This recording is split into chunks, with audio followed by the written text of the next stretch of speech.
Hey, what's going on, everyone? It's astrologer Eric Rosen for your Viking Rising Astrology Horoscope for Sunday, October 22nd, 2023.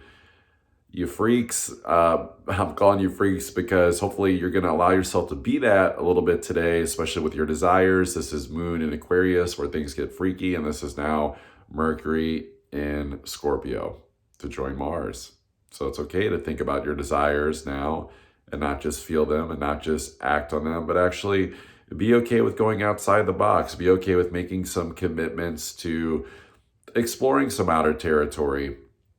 And I say this too, especially because with that sun at the end of Libra, we don't want to get too stuck into, weighing things out. What's going to give us strength? What's not going to give us strength in our partnerships? We don't need to be hesitant about making chess moves, especially in the three-dimensional reality. I think we want to shift more into the awareness that there are some things, yes, that are falling apart in the world, but that does not define your personal reality. And so see where any fears and hesitation that's actually showing up has a lot more to do with, the worries about trying to keep balance in your own personal life, like whether it's like masculine, feminine, or like, working, not working, like, taking a break, like that sort of thing is more just the fictitious element that forgets the spiritual component, which is transcending and finding the longevity in the journey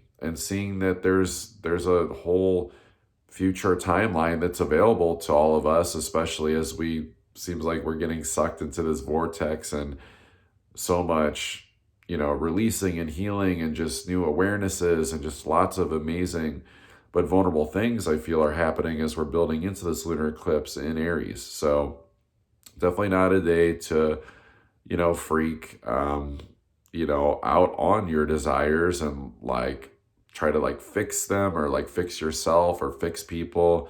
This is definitely not a day I would say to get on the phone and try to like fix shit and try to make shit better or, just almost like get too connected to the energy of whatever's been going well in your life and being like, oh yeah, let me do more of that. Let me get like more of that placebo effect. It's like Joe Dispenza's book. It's like you are the placebo. It's like you're the magic, you're the manifestation of your reality. You're going to experience it as the energy feels true to you and of course your perception, especially with that Mercury now in Scorpio. But what if the energy is shifting is, especially, Moon moves into new signs, Mercury. So it's like our emotions, our thinking changes, the cadence, the divine timing, the unpredictability, the constant of change comes in. And so we can't go back to that same placebo to create that same effect for ourselves, right? So we have to be really careful and not, I would say, mentally nauseate ourselves by trying to like discover what the truth is and try to use all of our energy and like digging into some deep truth, especially something that's gonna, make our future reality better, or this trying to like fix things. This is not a time to get all crazy and start over investing our energy into craziness. When it comes to our relationships, we want to be careful. We want to make sure that we're, yes, bringing our, I would say, pimp juice. I mean, it is Mars and Mercury now in Scorpio, right? So it's like there is a seductive, scorpionic energy that people can bring into their personal lives. And I think that's the antidote for any fears that come up is seeing, you're just fear turned inside out, that you're love and that you can actually transcend any phobias of whatever the consensus fucking world reality is and actually create and double down on more of your personal reality, which I highly recommend doubling down on those values of love, physical love, self-love. Fuck yeah, like these are always going to be those go-to elements on days like today when it can sometimes feel like a little bit of a lull and that we don't need to get overzealous with how we use our energy and more just like come back to a centeredness, a groundedness of self, recharging the batteries, whether it's like before the new week technique, starts for a lot of people, like on a Monday, and even just seeing that this astrology even just lends it well to, not getting stuck on our own raft either of being like too pastimey, especially with that Saturn stopped at 0 degrees of Pisces, and feeling like that there's nothing to do. That's not going to recharge our batteries. Nobody feels recharged, feeling like fucking, Tom fucking corrupt ass Hanks and Wilson floating out at sea, like basically just doing shit to get money and get, like the adrenaline rush. I'm using Tom Hanks as an actor as an example, but also knowing that like he's a corrupt motherfucker. He just is, so it's like we don't want to corrupt our own energy field by going into forms of escapism. Saturn will be the teacher that comes over and taps on your desk and it's like, I'm warning you, like, don't fucking nod off and not do your work or your homework or do your tests. Like, this isn't like a normal time. I think it's a big key takeaway today. This is not a normal time. This is not a normal time for our relationships. This is not a normal time for,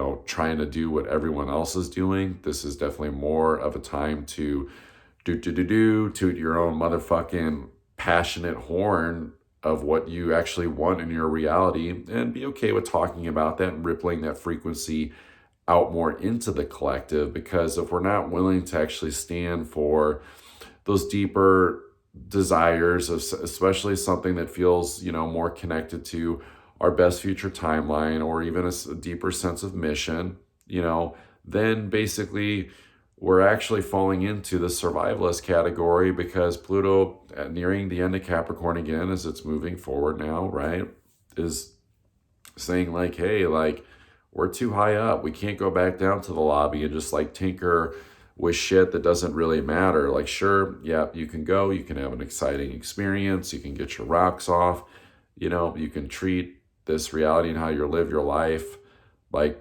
fucking Vegas lights, just trying to like feel better and like healing through basically stuff that's just nonsense. Or you can see a bigger fucking higher picture that you came here in this reality to dance. You came into this reality to dance with the jig of your own tune and seeing that you're a masterful motherfucker. And that's what the lunar eclipse is meant to show us, is that you are your own master. There are no slave codes unless you want to cling to that old reality of being stuck in a situation. It doesn't no exist day anymore, right? Like, so this is seeing where even if we're in situations where we feel trapped, that there's still a spiritual freedom, there's still a spiritual abundance, there's still a path of enlightenment that is available to people. And whether you resonate with that term or not, fuck you, don't care.